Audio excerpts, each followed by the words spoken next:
Halo, bertemu lagi dengan saya di channel Wong Kidal.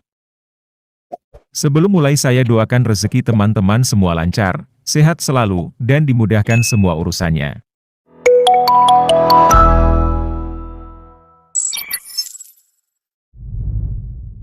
Awal film diperlihatkan seorang wanita yang pulang dari apotik. Wanita ini bernama Doris. Kegiatan Doris selain sekolah adalah merawat sang kakak yang terbaring tidak berdaya karena menderita kanker otak. Sang ibu selalu mengandalkan Doris untuk merawat putra pertamanya yang bernama Jarod. Namun hubungan mereka berdua kurang akur, karena Martha lebih menyayangi Jarod dibanding Doris. Martha sangat protektif kepada Doris. Paginya sebelum ke sekolah, Martha mengajak Doris membawa Jarod ke rumah sakit menggunakan mobil tua yang sulit diajak kompromi.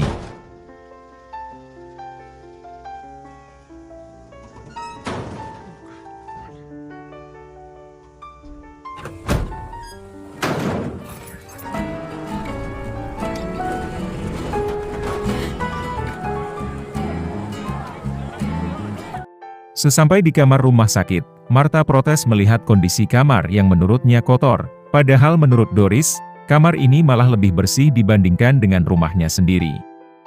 Itulah kebiasaan buruk Martha apabila berada di tempat baru. Jarod akan dirawat di rumah sakit ini sampai meninggal dunia, jadi Martha ingin memberikan yang terbaik untuk Jarod. Setelah itu Doris pergi ke sekolah. Di sekolah Martha tidak punya teman sama sekali. Jadi ketika dia datang terlambat pun, tidak ada yang peduli. Teman di samping tempat duduknya bahkan tidak menganggap keberadaan Doris. Sepulang sekolah, Martha kembali berulah. Doris yang malas melihat tingkah laku ibunya itu pun keluar rumah sakit untuk membeli makanan. Namun ketika hendak membayar, ternyata uang Doris tidak cukup, dia membatalkan salah satu menu. Namun Pak Tua yang ngantri tepat di belakang Doris bersedia membayar kekurangannya. Awalnya Doris menolak, namun Pak Tua itu ikhlas membantu Doris. Setelah itu, mereka duduk satu meja berdua. Mereka pun saling berkenalan, ternyata Pak Tua itu bernama Dani. Dani yang mengetahui Doris dari rumah sakit pun mendoakan agar saudaranya cepat sembuh. Namun Doris malah menolak. Doris bilang bahwa sang kakak menderita kanker otak, yang menyebabkan matanya buta, dan tidak bisa berbicara maupun berjalan. Otak Jarod sudah tidak berfungsi lagi, jadi lebih baik dia meninggal, daripada hidup, tapi menderita. Dani agak kaget mendengar itu keluar dari mulut Doris. Bagi Dani, setiap kehidupan pasti sangat berharga. Doris minta maaf jika dia salah omong, karena dia sudah lama tidak berbicara dengan orang lain, selama ini waktunya habis untuk merawat sang kakak. Mendengar itu Dani tidak masalah, mereka pun lanjut ngobrol. Ternyata ayah Doris sudah meninggal saat dia berusia 3 tahun. Sang nenek juga sudah meninggal tepat waktu Doris dilahirkan. Jadi bagi Doris orang di sekelilingnya sudah meninggal semua, kecuali sang ibu. Doris kadang berharap ibunya juga meninggal. Dani bilang tidak boleh berkata seperti itu, karena setiap nyawa pasti berharga, begitu juga ibu Doris. Namun Doris berkata, tidak ada yang bilang bahwa ibunya berharga. Martha tiba-tiba datang, dan marah-marah menyuruh Doris menjaga sang kakak, karena dia akan berangkat kerja. Dani mengulurkan tangan untuk berkenalan, namun Martha tidak memperdulikannya. Malam itu, ketika di rumah, Martha bilang kepada Doris bahwa mulai besok malam dia akan menemani Jarod tidur di rumah sakit. Doris tidak setuju harus ditinggal sendirian di rumah, dia takut terjadi sesuatu. Namun sebagai seorang ibu, Martha tidak tega melihat anaknya tidur sendirian tanpa seorang pun yang menemani. Dengan terpaksa Doris pun menyetujuinya. Esok hari ketika di sekolah, Doris mendengar obrolan siswa di depannya yang ingin mengadakan pesta badai, namun masih bingung mencari tempat. Akhirnya Doris menawarkan kepada mereka untuk mengadakan pesta di rumahnya, karena di rumah dia hanya sendiri. Sontak Nathan, Susi dan Tania menoleh dan bertanya siapa nama MU. Di luar Nurulya, teman satu kelas saja tidak mengenal satu sama lain. Namun mereka setuju untuk mengadakan pesta di rumah Doris. Singkat cerita, Doris membersihkan seluruh sudut rumahnya sebelum temannya datang. Malam itu mereka menghabiskan waktu penuh gembira. Doris yang awalnya tidak punya teman pun sudah mulai akrab dengan Nathan, Susi dan Tania. Di rumah sakit terlihat Jarod terbaring tak berdaya dengan Martha di sampingnya. Pagi itu Martha kembali ke rumah dan mendapati Doris memindahkan tangga yang khusus untuk kursi roda. Martha bertanya bagaimana situasi tadi malam kepada Doris. Doris menjawab aman dan menyenangkan. Saat ini Martha belum mengetahui jika sang anak mengadakan pesta di rumahnya. Martha kemudian membawa Doris ke rumah sakit, gantian menjaga Jarod. Doris keluar dan bertemu dengan Dani. Di sini Doris bercerita bagaimana beratnya merawat orang sakit. Sesekali Doris ingin istirahat dari semua aktivitas itu. Mendengar keluhan Doris, Dani berkata bahwa, suatu hari nanti Doris pasti merindukan semua hal baik, maupun buruk saat dia merawat sang kakak. Begitulah yang Dani alami saat ini, dia merindukan teriakan almarhum sang istri. Padahal ketika dia hidup, teriakan sang istri sangat tidak dia sukai. Doris bilang bahwa dia sudah bertahun-tahun tidak pernah bicara dengan sang kakak, karena Jarod tidak bisa berbuat apa-apa. Dani kembali menasihati Doris agar berbicara apapun kepada Jarod. Karena saat mereka tiada, kita merasa banyak hal penting yang ingin kita sampaikan. Di sini admin ingat kata-kata Bung Roma Irama. Kalau sudah tiada baru terasa, bahwa kehadirannya sungguh berharga. Jadi intinya, nikmati semua aktivitas di saat kita masih bersama, jangan pernah sia-siakan waktu yang sangat berharga, karena sedetik pun waktu tidak pernah akan kembali. Setelah mendengar nasihat dari Dani itu, ketika bersama sang kakak, Doris ingin bercerita kepada Jarod, namun dia masih ragu, dan mengurungkan niatnya itu. Esok hari ketika di sekolah, Susi akan mengadakan pesta ulang tahun. Dia meminta izin ke Doris untuk melakukan pesta tersebut di rumah Doris. Dengan senang hati Doris mengizinkan Susi, karena setiap malam ibu Doris tidak ada di rumah. Sejauh ini pesta yang mereka adakan di rumah Doris berjalan dengan lancar. Namun mereka mengadakan pesta tidak hanya 1-2 kali, teman-teman Doris malah sering mengajak kumpul di rumah Doris. Hingga suatu malam, karena datang larut malam, Martha tidak diperbolehkan masuk ke dalam rumah sakit oleh satpam yang bertugas. Martha terpaksa pulang ke rumahnya. Dan betapa kagetnya Martha ketika melihat Doris dan teman-temannya sedang pesta narkobong di ruang tamu. Martha langsung mengusir mereka dan mengancam akan melaporkannya ke polisi. Namun Doris memohon kepada sang ibu untuk membiarkan mereka pergi begitu saja.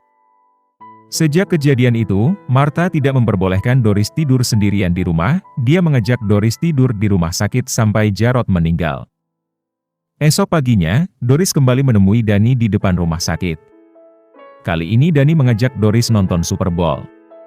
Pada kesempatan kali ini Doris menceritakan apa yang terjadi baru-baru ini kepada Dani. Doris kesal dengan ibunya karena itu adalah pertama kali dia bersenang-senang dengan teman-temannya, namun sang ibu sudah mengacaukan semuanya. Dani paham bahwa Doris ingin menjadi remaja normal.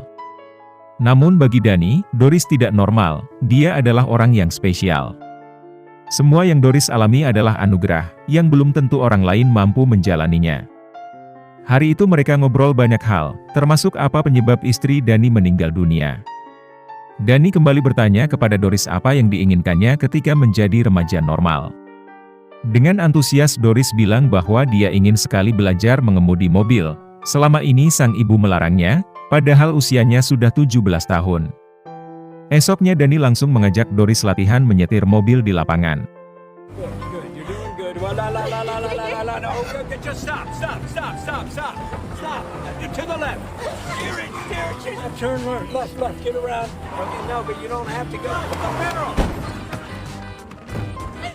Dani dibuat jantungan oleh perilaku Doris yang nyetirnya ngawur banget. Namun Doris bahagia sekali karena keinginannya sudah terwujud.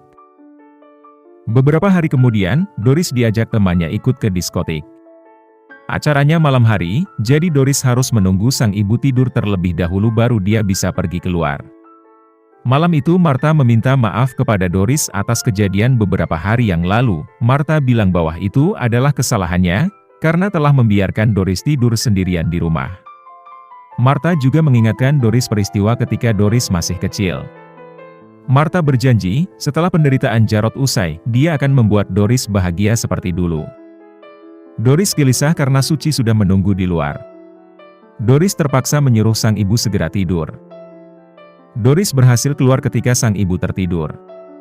Mereka menggunakan identitas palsu agar diperbolehkan masuk ke dalam diskotik tersebut. Namun baru saja menikmati pesta bersama teman-temannya itu, tiba-tiba sang ibu nelpon dan menyuruh Doris segera ke rumah sakit. Karena informasi dari dokter, Jarod dalam keadaan kritis dan kemungkinan meninggal malam ini. Mendengar itu Doris langsung meminta Susi mengantarnya pulang.